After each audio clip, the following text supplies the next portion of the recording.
Hello friends, मैं Jayant Saikia Chanakya coaching अकादमी में आपका स्वागत करता हूं।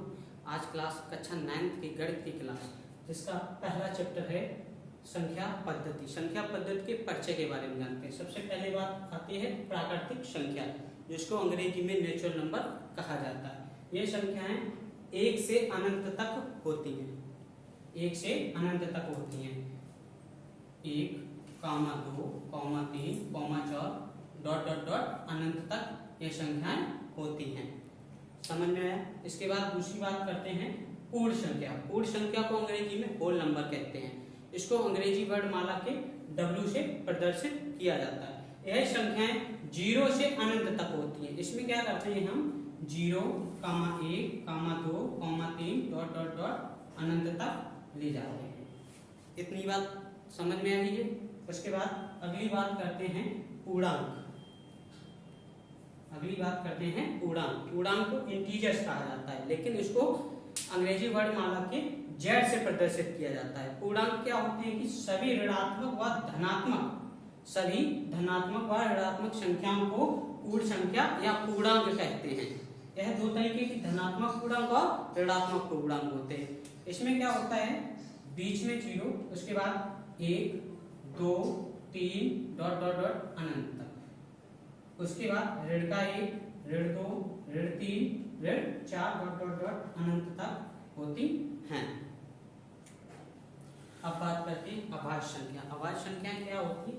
1 से बड़ी वे प्राकृतिक संख्या जो 1 या स्वयं के अलावा किसी और से विभाजित ना हो। कौन सी संख्या होती है कि 1 से बड़ी वे प्राकृतिक संख्याएं जो 1 या स्वयं के अलावा किसी और से विभाजित ना हो। इसमें क्या आती हैं?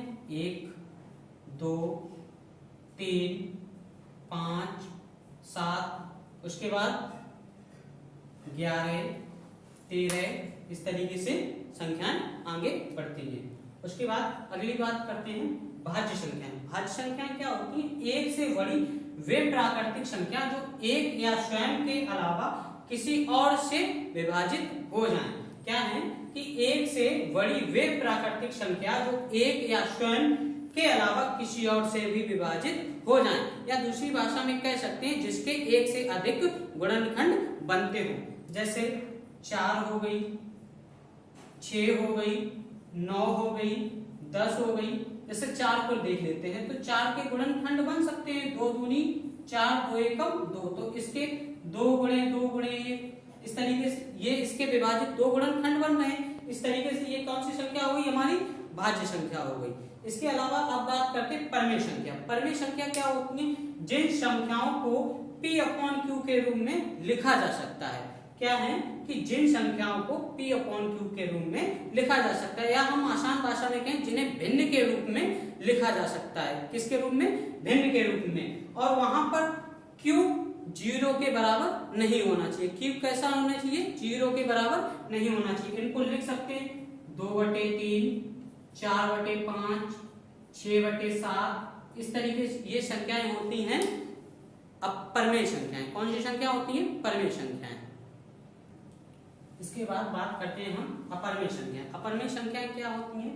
वे संख्याएं जिन्हें P/Q के रूप में नहीं लिखा जा सकता। कौन सी संख्याएं? जिन्हें P/Q के रूप में नहीं लिखा जा सकता, या आप कहें कि भिन्न के रूप में नहीं लिखा जा सकता। इसका सबसे बड़ा उदाहरण है हमारा पाई। सबसे बड़ा उदाहरण कौन सा है? पाई। अब तो आप लोग कहेंगे कि पाई को तो 22/7 लिखा जा सकता है। क्या है कि 22/7 लिखा तो जा सकता है, लेकिन अभी तक इसका कोई एग्जैक्ट मान नहीं है। इसको लगभग में लिखा जा सकता है। कैसे लिखा जा सकता है? लगभग में। इस तरीके से हो जाती है √2, √3, √5 एग्जाम्पल। इस तरीके से हम आगे संख्या लिख सकते हैं। इसके बाद बात करते हैं वास्तविक संख्या। वास्तविक संख्या क्या होती है? इनको अंग्रेजी में रियल नंबर बोला जाता है। क्या बोला जाता है? Real number. इसको अंग्रेजी वर्णमाला के कैपिटल R से डिनोट किया जाता है, प्रदर्शित किया जाता है। सभी संख्याओं का संग्रह, मतलब सभी संख्याएं कौन सी आ गई? 1, 2, 3, 4, 1/2, 1/3, इस तरह की सभी संख्याओं को वास्तविक संख्याएं कहा जाता है। अब इसके बाद अभी तक हमने जाना था परिचय। अब जानते हैं, वहां जाते हैं हम प्रश्नावली। प्रश्नावली 1.1 पर, जिसका पहला क्वेश्चन क्या है कि 20 और 40 20 और 40 के बीच समस्त सम धन पूर्णांक लिखिए।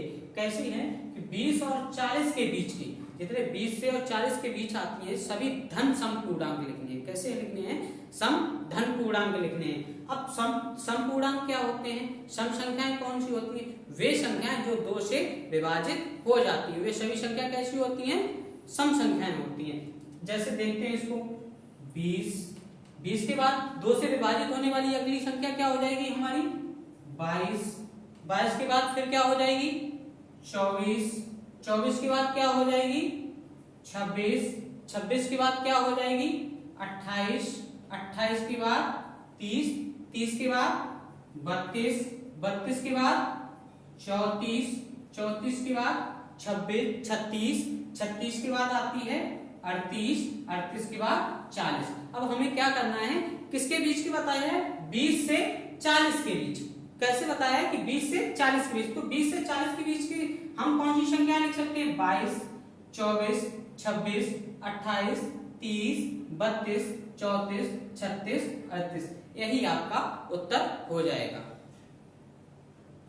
अब इसके बाद बात करते हैं सवाल नंबर 2 पे। सवाल नंबर 2 हमारा क्या कह रहा है? 1 से 10 तक अभाज्य धन पूर्णांक लिखिए। कहां से? 1 से 10 तक अभाज्य धन पूर्णांक। अभी मैंने आपको परिचय में बताया कि अभाज्य संख्याएं कौन सी होती हैं? अभाज्य संख्याएं वे होती हैं जो 1 से बड़ी हो परंतु 1 या स्वयं के अलावा किसी और से विभाजित ना हो। तो ऐसी हमें संख्याएं लिखनी है। तो ऐसी संख्याएं कौन कौन सी हो गई? एक तो 2 हो गई, उसके बाद 3 के बाद 5 के बाद 7। अब 7 के बाद अगली कोई ऐसी संख्या नहीं है जो 10 के बीच आती हो अभाज्य पूर्ण संख्या। तो हमारा आंसर क्या हो जाएगा? 2, 3, 5, 7।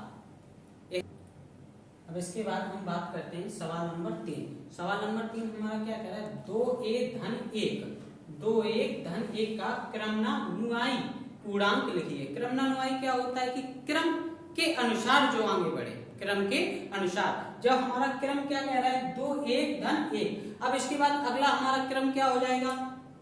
2a धन 2। उसके साथ अगला क्रम क्या हो जाएगा? 2a धन 3। उसके बाद हमारा क्या हो जाएगा? 2a धन 4। इस तरीके से हमारा आगे क्रम बढ़ेगा। तो इस तरीके से हमारा उत्तर क्या हो जाएगा? 2a धन 2। ठीक है। अब इसके बाद बात करते हैं सवाल नंबर 4। हमारा सवाल नंबर 4 क्या कह रहा है कि 2/3 का योगात्मक प्रतिलोम ज्ञात कीजिए। अब पहली बात हम जानते हैं योगात्मक प्रतिलोम निकालते कैसे। हम योगात्मक प्रतिलोम निकालने के लिए जो भी हमारी भिन्न या जो भी संख्या दी है उसके आगे ऋण चिन्ह लगा देते हैं। क्या करते हैं कि हम उसके आगे ऋण चिन्ह लगा देते हैं। तो क्या करेंगे? ऋण 2/3। इसके आगे अब अगली संख्या अगर जैसे हो कि ऋण का 2/4 हो तो इसकी योगात्मक प्रतिलोम क्या है? मैंने क्या बताया? संख्या के आगे ऋण लगा देते। तो इसके आगे हम क्या लगा देंगे? ऋण।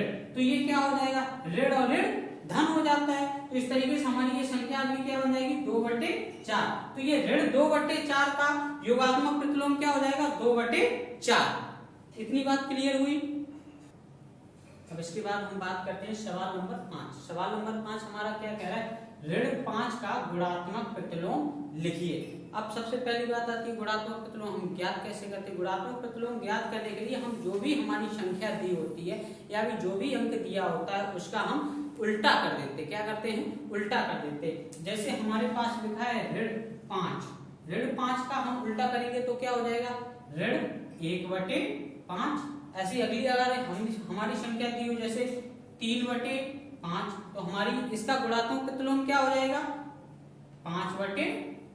अब मैंने देखो इसको उल्टा कर दिया, 3/5 5/3। अब ये संख्या क्या हो गई? हमारी उलट गई है। अगली देखते हैं जैसे ऋण 4/6 लिखा हो। क्या लिखा हो? 4/6। अब इसका हमको गुणात्मक प्रतिलोम निकालना है। तो मैंने क्या बताया? संख्या को पलट देते हैं, उल्टा कर देते हैं। अब इसको उल्टा कर देंगे तो क्या हो जाएगा? ऋण 6/4। तो इस तरीके से हमारी ये गुणात्मक प्रतिलोम संख्याएं ज्ञात हो जाती हैं।